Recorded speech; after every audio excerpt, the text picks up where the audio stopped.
Tuhan sertaku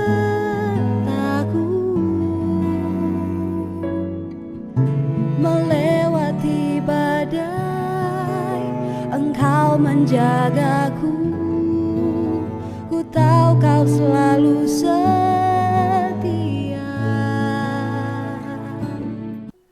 Haleluya, puji Tuhan. Bapak Ibu Saudara yang dikasihi oleh Tuhan Yesus Kristus, dimanapun Bapak Ibu berada, baik di rumah, sedang beraktivitas, kiranya penyertaan Tuhan tetap ada bersama dengan kita. Bertemu kembali dengan Saat Teduh GPDI Mahanaim Tegal. Kiranya biarlah firman Tuhan yang akan sebentar kita dengarkan akan menjadi kekuatan bukan hanya buat Bapak Ibu Saudara sekalian, tetapi buat saya juga, buat kita semua. Sebelum kita memulai, mari kita berdoa, kita tundukkan kepala, kita berdoa. Terima kasih Tuhan Yesus Kristus, buat hari ini kembali kami dapat mendengarkan firman Tuhan yang menjadi kekuatan buat hidup kami. Sebagai pelita bagi kaki kami, terang bagi jalan kami. Terima kasih Tuhan, berkati firman-Mu, berkati hamba-Mu, berkati juga jemaat Tuhan yang mendengarkan firman Tuhan ini. Di dalam nama Tuhan Yesus Kristus. Haleluya. Amin. Puji Tuhan. Bapak Ibu Saudara yang kasih oleh Tuhan Yesus Kristus, renungan firman Tuhan kali ini saya ambil sepenuhnya di dalam Lukas pasal yang ke-19. Ini cerita tentang Zakheus. Tentunya kita sudah akrab dengan cerita Zakheus ini. Dia seorang pemungut cukai, dia seorang yang kaya, tetapi dia mempunyai keterbatasan. Ya, seperti kebanyakan kita juga, kita dilahirkan memang kita sempurna, tetapi ada juga yang dilahirkan ada keterbatasan. Makanya renungan firman Tuhan pada hari ini saya berikan judul menembus keterbatasan. Kenapa saudara-saudara yang kasih oleh Tuhan? Mari kita membuka Alkitab kita dalam Lukas pasal yang ke-19 ayat 1 sampai 10. Sepenuhnya saya akan ambil dari perikop ini tentang Zakheus. Saya bacakan di dalam ayat 1 sampai 3. Yesus masuk ke kota Yeriko dan berjalan terus melintasi kota itu. Di situ ada seorang bernama Zakheus, kepala pemungut cukai, dan ia seorang yang kaya. Ia berusaha untuk melihat apakah Yesus itu, tetapi ia tidak berhasil karena orang banyak, sebab badannya pendek. Seperti yang sudah saya bahas tadi bahwa Zakheus adalah seorang pemungut cukai, dia seorang yang kaya, tetapi dia mempunyai keterbatasan, yaitu badannya pendek. Tetapi Zakheus di sini dia mempunyai tujuan. Tujuannya apa? Ia ingin melihat Yesus. Dia ingin mengenal Yesus, dia pengen tahu Yesus itu siapa. Apakah Yesus itu? Tetapi yang menjadi penghalang dia adalah badannya pendek. Badannya pendek. Karena keadaan pada saat itu banyak orang yang mengiring Yesus, banyak orang yang berbondong-bondong mengikuti Yesus untuk menerima pengajaran Yesus, untuk menerima mujizat, minta disembuhkan dan lain sebagainya. Dan di sini Zakheus, dia berusaha untuk melihat Yesus, tetapi karena keterbatasannya, dia tidak bisa. Tetapi saudara yang kasih oleh Tuhan Yesus Kristus, kita lihat di sini bagaimana usaha dari Zakheus. Di ayat 4 dikatakan demikian firman Tuhan, maka berlarilah ia mendahului orang banyak, lalu memanjat pohon ara untuk melihat Yesus yang akan lewat di situ. Pertama yang dilakukan oleh Zakheus, dia tidak tinggal diam dalam keterbatasannya.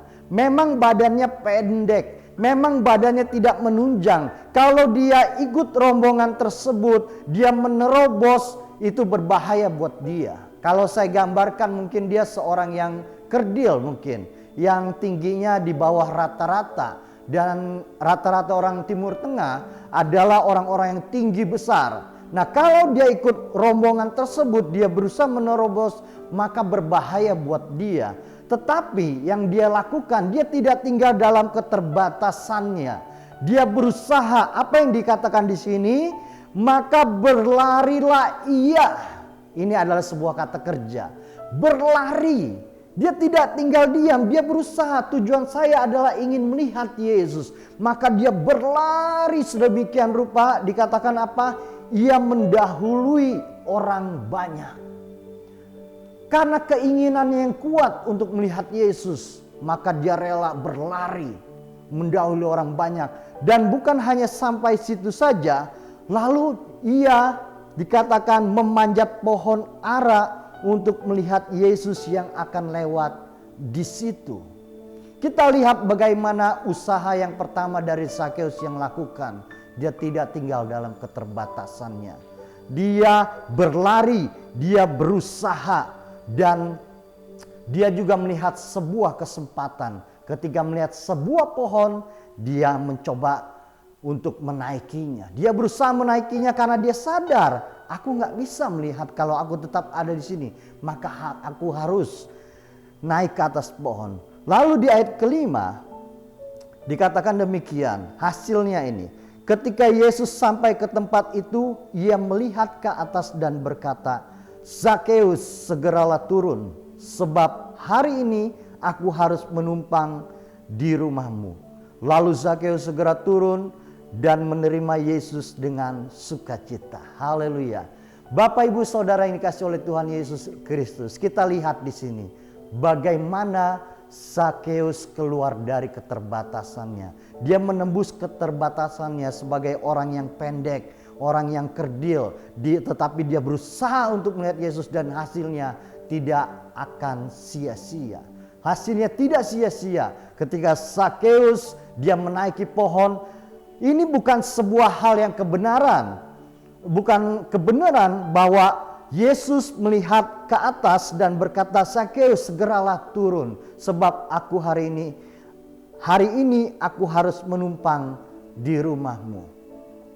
Saya percaya ini adalah bukan sebuah hal yang kebetulan. Saya percaya ini adalah hasil dari usaha dari Zakeus sendiri. Dan ketika keinginan dia, ketika hasrat dia, ketika tujuan dia ingin tahu, ingin mengenal Yesus, Yesus pun membuka peluang. Bahkan bukan hanya melihat saja, tetapi Yesus katakan di sini, segeralah turun, aku akan menumpang di rumahmu.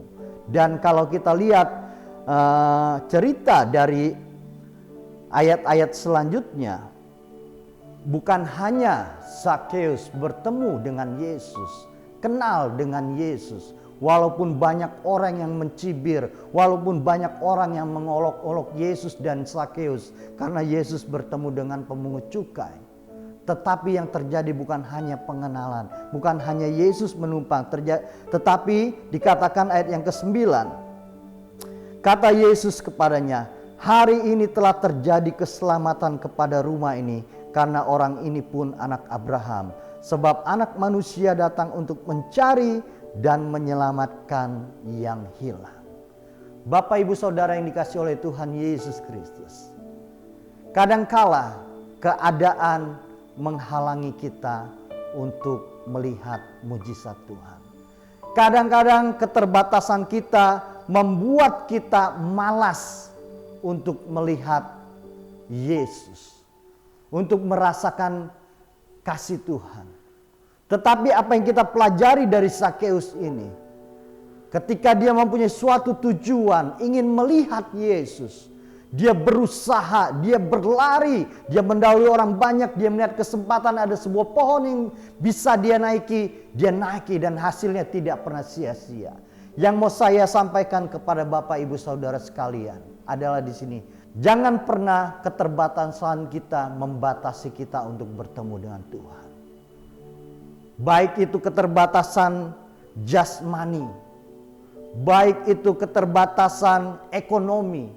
Jangan membatasi kita untuk melihat kuasa Tuhan dinyatakan dalam hidup kita.